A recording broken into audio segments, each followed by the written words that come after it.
Republicans make us lose jobs. Democrats can create jobs. Check it out. Leave your comments, ding the bell, share it with your friends, and subscribe to our channel. Yeah, manufacturing. That would be a fine thing. Back to the post office. I had mailed a couple of my books to a fellow. His name is Jeffrey. Jeffrey, if you're watching, we had corresponded, and I had sent you some books and a personal letter, and the post office just returned it to me because and this is in a priority mail package, because the books made it thicker than a ½ inch. Now, this is a rule that the post office has not enforced since the 6 months or a year after 9/11.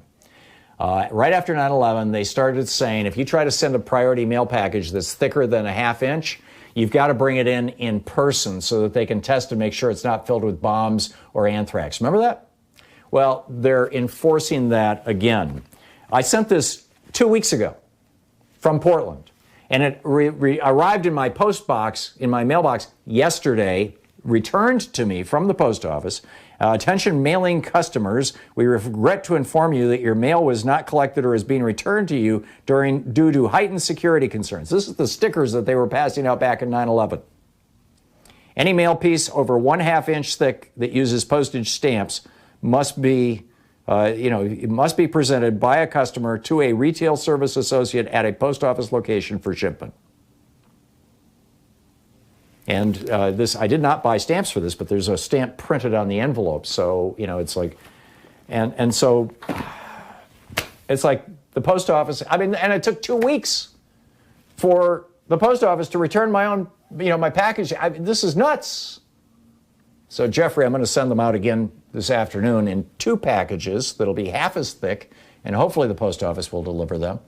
But, somebody is screwing with our mail, and I think we know who it is. It's that multimillionaire, Louis DeJoy, who owns $70 million in stock for a company called XPO that is a contractor with the U.S. Postage Service, between $30 and $75 million in stock, and is a major stockholder in Amazon. And who benefits if the post office goes out of business? Amazon has developed their own delivery system now. They've got their own fleet of trucks, their own vehicles. They've got their own airplanes. This is crazy. This is absolutely crazy. And there's so much else going on. The stock market is up again. Why? Well, this is from CNBC. Companies are talking about turning furloughs into permanent layoffs. The market is cheering that simple news.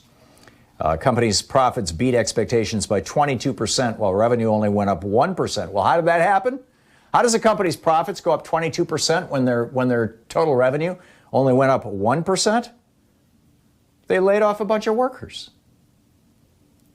This is happening all across the United States. Probably half of the people who are jobless right now will never be hired back.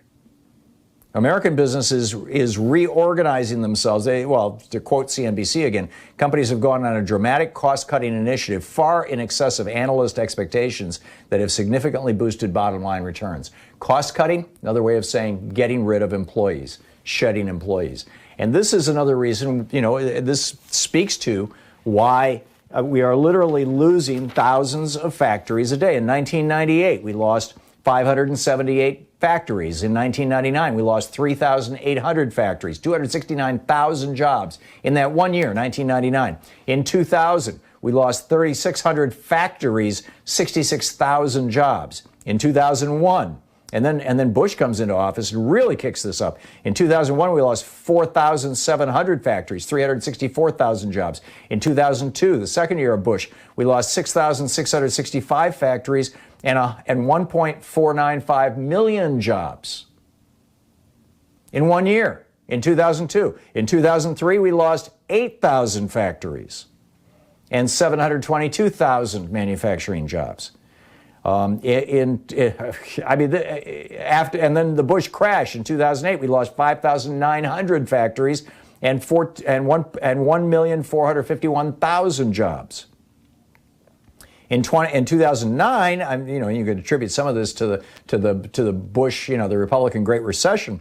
In 2009, we lost 13,500 factories, but the number and 13,500, and 1.45 million jobs, 1,450,000 jobs. It's time, obviously, to bring our manufacturing jobs back home. But, as Rob points out, we've got to change our tax code. It has been changed. And the Trump tax cut explicitly gave a 50% reduction in corporate income taxes to any company that moves their manufacturing outside the United States. This $1.5 trillion tax cut that Trump passed back 2 years ago just lays it out. I mean, we had Lori on this program talking about this. It's from Public Citizen. This needs to change, and it needs to change soon. But then there's this larger question that we raised in the first hour: is